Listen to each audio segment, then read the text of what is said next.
Joining me now is CBSN political reporter Caitlin Huey-Burns. Caitlin, Senator Klobuchar is one of the very few Midwesterners to jump into this race. So for the people out there who might not know, who is she? Well, she's a current senator from Minnesota, and she's a former prosecutor. You may have seen her during the Kavanaugh hearing. She's a member of the Judiciary Committee, really used that perch, seized that perch to make kind of a national platform for herself. As you mentioned, she is from the Midwest and very much leaning into that history as she starts her campaign. One of the first places that she's going is Wisconsin. Now, we know Wisconsin was talked about a lot after 2016 because Hillary Clinton was accused of not campaigning enough there. Amy Klobuchar is hoping to send a message that Democrats can compete and win in the heartland as she has done, and we'll see what the appetite for that is. She took a figurative snowball to the face right out of the box with some reports about how she deals with her staff. Tell us about that. Right. There have been multiple reports that she has mistreated her staff. BuzzFeed was one of the outlets reporting this, that she berated and demeaned staffers in their reporting. She has talked about this. She has talked about, you know, that she is a tough boss, but that she also has staffers that have praised her style. So we'll see what voters have to say about this. There have been many Democrats who have come to her defense and raised the question of whether this kind of management style, questions about management style, would be asked of a male. But, you know, this could be an important touchstone because we know that there's lots of turnover in this current White House. There are lots of reports about working in this current White House. So whether this becomes something voters think about and care about or want to know more about, we'll just have to see. She made her announcement in a heavy snowfall. Right. And, of course, President Trump immediately tweeted out a tweet that kind of made fun of her. Let's listen to her response. How do you handle things like the tweets, things like being called names? First of all, you don't go down the rabbit hole with everything he says. You've got to have your own optimistic economic agenda. And Hillary had that. She would have been a tremendous president. But it got lost in that campaign. So you have to pick your battles with him. And I think you have to use some humor, like I got to do yesterday right away, because you just can't take everything seriously. He's trying to get into every story that you have. And you have to set your own agenda.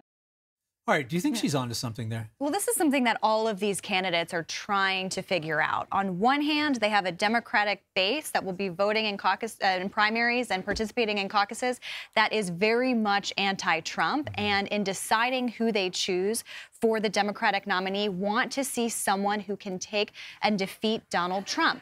Now, there's lots of questions, even among voters, about what kind of candidate that would be. Is it someone who approaches Trump, kind of takes him head on in his own style? Is it someone who focuses more on defining their own campaign? Is it someone who can draw policy contrasts? This is all, these are all questions that all of these candidates are trying to figure out. So you have someone like Klobuchar presenting her case, Elizabeth Warren in her launch this weekend, and while she was campaigning, took more of a fight to the president. And then you had Cory Booker out in Iowa this weekend and in South Carolina, thinking that a more compassionate kind of approaching this as a little more open-minded and kind of speaking from low. High. Yeah, exactly. Yeah. That's his approach. So we'll see how voters respond. You mentioned Senator Warren. Let's take a listen to what her response to one of the president's many tweets about her.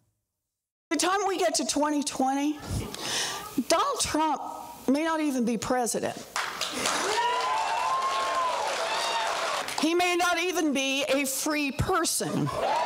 What was interesting about the Republican primaries was that most of the Republican adversaries chose not to fight back. They let Donald Trump take slaps at him, give him nicknames and things, and they kept until the last minute when Rubio and others kind of half-heartedly slapped back, and he just knocked them down again.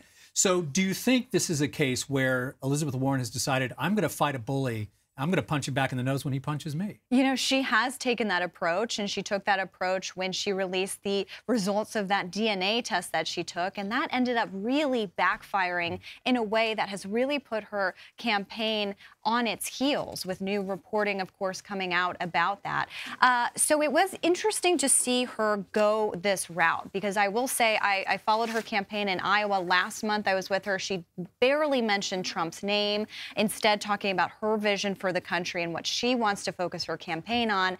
Saw a different approach this weekend. Candidates are trying to figure out how much to invoke the president, how much to talk about him, and kind of concerned about whether that provides more fodder for the president to go after them with. The president seems to have Teflon tweets. He can say things that anyone else would be seen as accused of racism, and his base just doesn't seem to mind it.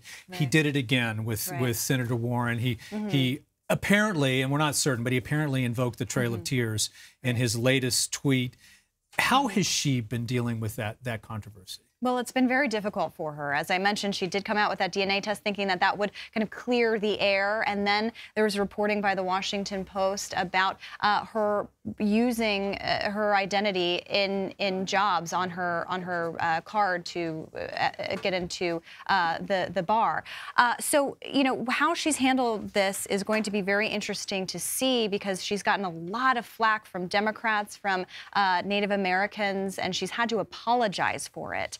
And there, you know, in Iowa last month, a voter asked why she did this in the first place, why she brought this up in the first place, why was she giving fodder to Donald Trump to go after her. So that is a concern among voters in that way. The other thing to consider is that because there are so many candidates in the running, that voters have options. So do they choose to stick it out with Warren despite these controversies? Do they see them as controversies, or do they start to look at some of the other candidates coming in with more to actually get into the race? So Beto O'Rourke kind of went on a vision quest after losing his Texas challenge there.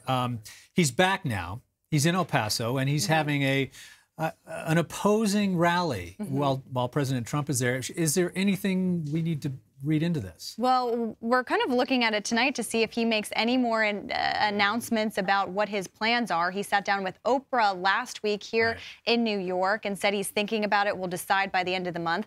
Hosting this rally is his way of kind of punching back at the president. We saw him using Instagram videos and giving us tours of El Paso with his neighbors to talk about his district, which is a border district. Trump, you could also argue, is going right into Beto's backyard by going to El Paso, by talking about the wall there. So this is certainly something to watch, and we'll see how the president responds to Beto's attempt to kind of bracket this whole event with his own. I think a few people will be watching that. I think so. All right. We'll be second streaming it.